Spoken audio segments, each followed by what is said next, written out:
Terre est là quelque part, qui se cache derrière un buisson. Je voulais dire quelque chose sur le polythéisme. À partir du moment où on pense le monde, en le séparant en plein de petites entités, le cerf qui n'est pas le lapin, qui n'est pas le renard, la montagne qui n'est pas la plaine, qui n'est pas la forêt,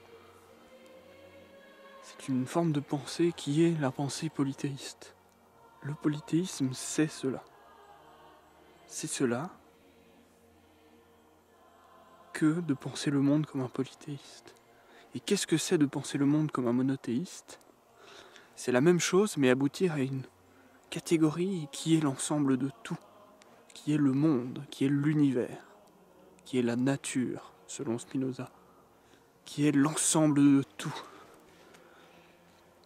Quand on en arrive à une catégorie qui est l'ensemble de tout, on pense le monothéisme. Et cette chose est assez intrigante. À l'heure actuelle, je crois que la plupart des gens sont encore monothéistes. La plupart des gens sont monothéistes. Ils croient en la vérité. Ils croient qu'il y a le monde. C'est très bien d'être polythéiste. Enfin, bien, je sais pas si c'est bien ou mal. Je sais pas dans le fond ce qui est correct ou non. Mais c'est étrange que la plupart des gens sont monothéistes. Ils croient en une chose qui unifie le monde. Évidemment, ils font des catégories, mais tout au-dessus de cette catégorie, il y a le monde. Et toutes les choses qui sont divisées font partie d'un tout unifié qui est le monde, ou l'univers, ou la nature, ou la vérité. Souvent, c'est avec la vérité que les gens sont monothéistes. Ils croient qu'il y a la vérité.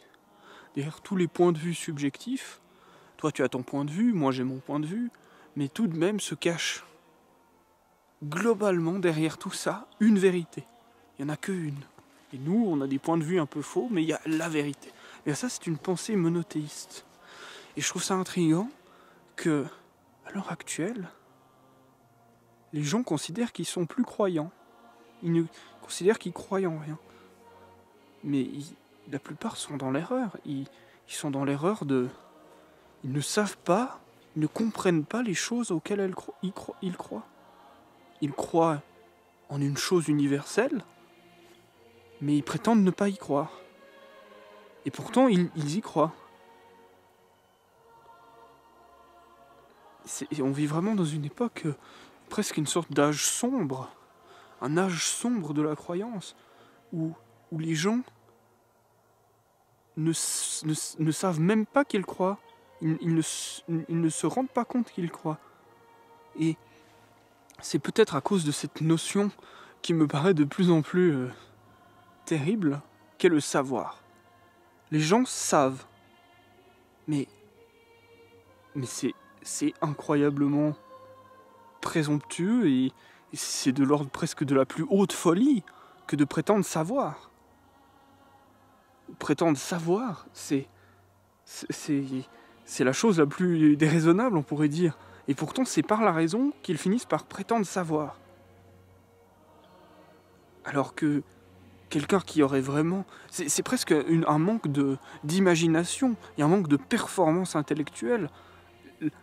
La puissance intellectuelle se rend compte, à un moment, que sa pensée n'est basée que sur des croyances. Qu'il a dû faire ce saut, que je pourrais dire presque le saut de la foi, pour sortir du scepticisme. Quand on est dans un état de scepticisme, toutes ces choses sont des états de pensée. Il y a des pensées polythéistes, il y a des pensées monothéistes, il y a des pensées sceptiques, il y a des pensées, et c'est jamais des gens, parce que ça peut être des gens, quelqu'un qui n'a que des pensées monothéistes, on va dire que c'est un monothéiste, quelqu'un qui n'a que des pensées polythéistes, on va dire que c'est un polythéiste. Mais c'est plutôt ces désignations désignent à mon avis plutôt des pensées. Où j'en étais ? Je sais plus où j'en étais.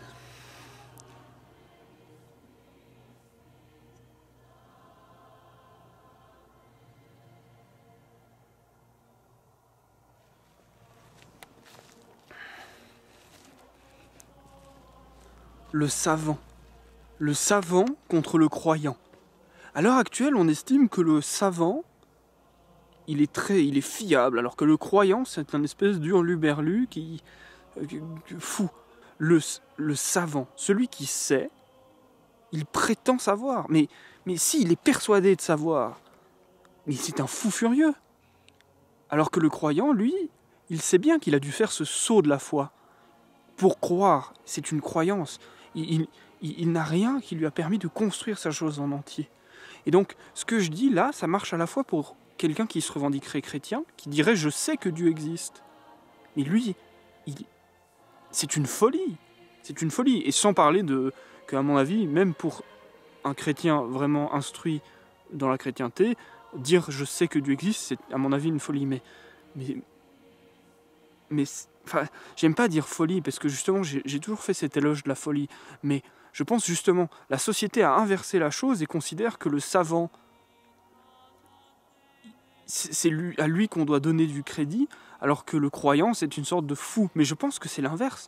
Le croyant, c'est lui qui est sain dans sa pensée. Il sait que ce sont des croyances. Il sait que ses savoirs sont des croyances. Et oui, je donnais cet exemple de celui qui sait des choses scientifiques, comme ça il sait, ou celui qui croit.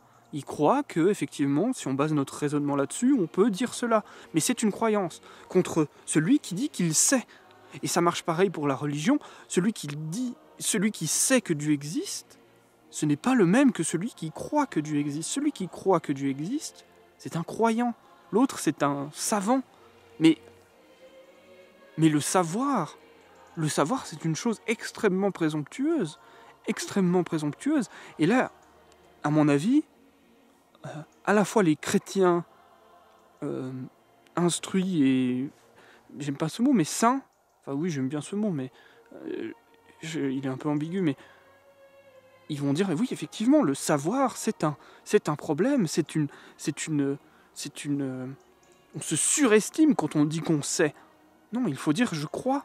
Mais c'est pareil pour un scientifique, un esprit qui voudrait, qui voudrait ne pas tomber dans des choses déraisonnables. Il ne doit pas dire qu'il sait.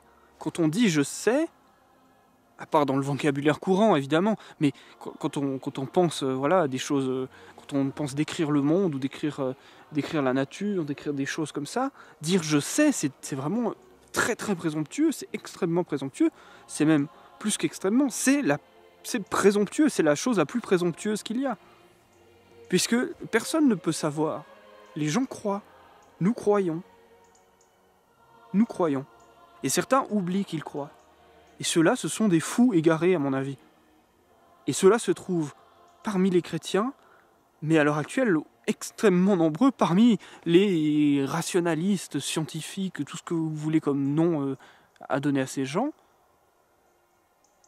Et c'est ceux-là, les fous furieux. Comparé aux fous pas furieux. J'aime pas parler de folie et de sainteté, c'est pour ça que j'aime pas parler de folie et de sainteté, parce qu'il y a tellement eu d'inversions au cours de l'histoire et même au cours de ma propre pensée sur ce qui était saint, ce qu'est la folie, est-ce que la folie c'est bon, est-ce que c'est pas bon, est-ce que c'est... etc. que du coup ça rend le propos très confus. Ces histoires de sainteté et de folie. Mais il y a quelque chose de l'ordre de... Il faut être un taré pour dire je sais. Si c'est pas dans le vocabulaire courant. Moi, quand je dis je sais dans le vocabulaire courant, ça veut en réalité dire je crois que je sais. Celui qui croit qu'il sait, c'est pas la même chose que celui qui sait. Celui qui sait, c'est un fou furieux. C'est un fou furieux. C'est un fou furieux, un ignare, ou quelqu'un d'étriqué, un cerveau étriqué. C'est quelqu'un de... On ne veut pas partager notre pain avec cette personne.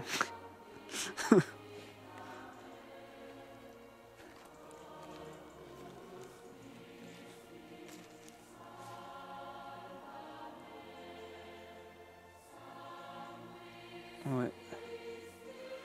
Je sais pas. Je sais pas.